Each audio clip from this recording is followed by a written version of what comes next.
Good evening, black people and all allies fighting for black liberation, black prosperity, and black joy. I'm Charles Blow, and welcome to Prime. Texas Governor Greg Abbott signed the state's extremely aggressive voter suppression bill into law today, a bill that will no doubt negatively impact voting access of black and brown people. Among other things, the law bans 24-hour and drive-through voting, empowers partisan poll watchers, and further tightens restrictions on mail-in ballots. Texas becomes one of 18 mostly Republican states this year that have passed more than 30 new restrictive laws that create barriers to voting. Conversely, 25 states, mostly Democrat-led, have passed more than 50 laws this year with provisions to expand the access to the ballot.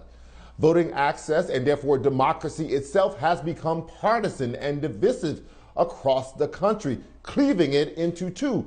But it's not only about voting rights that's driving states apart. The battle of women's reproductive rights is also a divider among states. This year alone, 17 states, mostly Republican, have taken measures to restrict abortion access.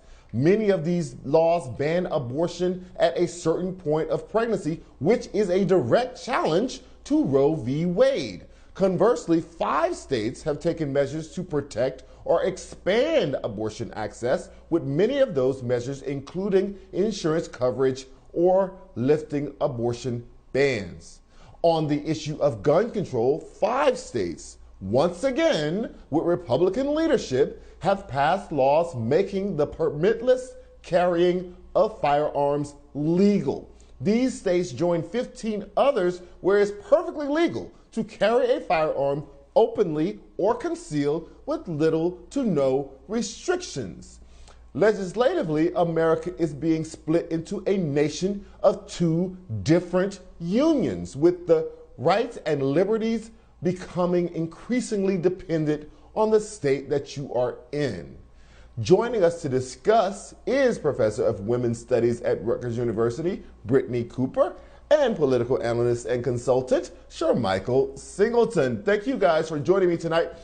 I've been mulling over this idea of whether or not we are witnessing a silent secession, that we are cleaving into 2 completely different countries with different sets of rights, with different even standards of education and concepts of what history is, depending on how these schools are being mandated and whether or not they can teach race as it exists or not. Brittney, I want to ask you, how do you see what is happening on the state level legislatively and how we are building 2 separate sets of states and laws? I think it's a great question. And one of the things we've got to remember is that this was the thing that we never resolved after the Civil War. Lincoln famously said that if he could have saved the Union and freed none of the slaves, he would have done that.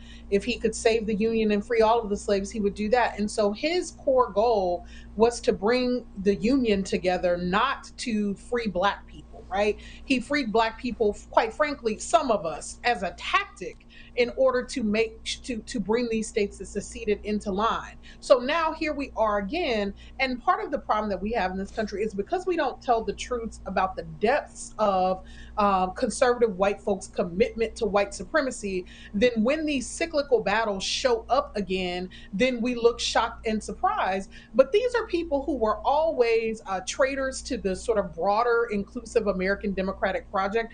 They never believed in it, and they only believed in it insofar as they could use this notion of fiscal conservatism, moral conservatism, and small government as a cloak for a white supremacist project that ultimately limited democracy. And so they have used a bunch of buzzwords. Well, now all the gloves are off. Trump took them off and said, we don't have to use civil discourse anymore. We can just be upfront about our white supremacist agenda. And one of the things that's really hard about the fragile nature of our union is that we do well when white folks hide their racist intentions, but when they're very blunt about them, then as a nation, we cannot maintain that, and you start to see these cleavages. Shermichael, do you think that Republicans are going, leaning more heavily on a states' right state level specific strategy of power and control now, more than maybe just even a few years ago. In the wake of Barack Obama, they made historic gains in state houses across the country. They gained the House, they gained the Senate, and then with Donald Trump, they gained the presidency. It looked like they may have a national strategy. These strategies seem to be so specifically on a state level. Is that a shift in tactic? I mean, look, Charles, I think the pendulum swings a bit to answer your question. I think one of the concerns when I spoke with a lot of friends who were Democratic strategists at the time, one of their biggest concerns was that the DNC under President Obama didn't focus enough on down ballot candidates. And as we know, as it pertains to redistricting, as it pertains to, quite frankly, controlling the legislative agenda of a state, you need to be able to control the state house, the state senate, and hopefully even the governorship if you're fortunate enough. And so I don't necessarily think it's a transition of tactics. I think it's more so that Republicans recognize the importance of being able to control a state and the power that comes with that. I think as you look at some of the redistricting and congressional seats that are going to be up in 2022, and now the concern, at least on the Democratic side, that Republicans will likely regain control, which they will. They only need 4 more seats in order to do so. And so I think it's a local and a state game in order to maintain some level of national power. And so I don't know if it's necessarily a new strategy or more so just being smart about political tactics, because electoral politics is simply about addition and not subtraction. And I would imagine Democrats would probably be smart to attempt to do similar things, which they've done in states like Virginia and other states that have sort of become purple states that may in a few years become completely Democratic-controlled states. And so I think you're sort of seeing the formulation of similar strategies with both parties in different places. And so while Republicans may have some success now in Texas, demography may change that in the next 5 or 10 years. So again, it's in their favor now, but it may change down the line. I mean, that's Brittney. There's no doubt there will be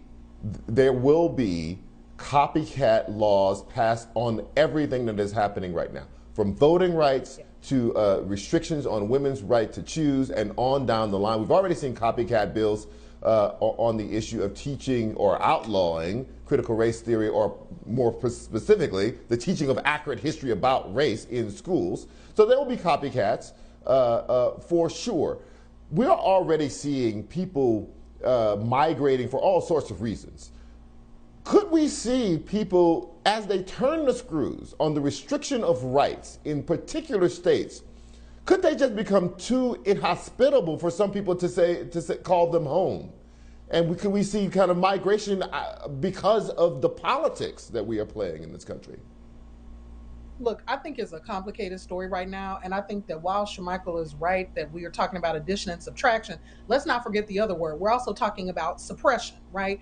And so Republicans are not just they're not just using tactics. They're not just being smart. They're playing dirty. They're subverting the rule of law. They are actively trying to steal rights that our people died for. And I think we need to be real clear about the narrative of what they're doing. And so, yes, they are trying to make the South inhospitable. And I think it's really important to say, too, that even though Republicans don't talk about Black women other than to call us welfare queens, this is also a frontal assault on Black women. We are overrepresented in terms of how we vote in the Democratic Party. That became really clear in 2020.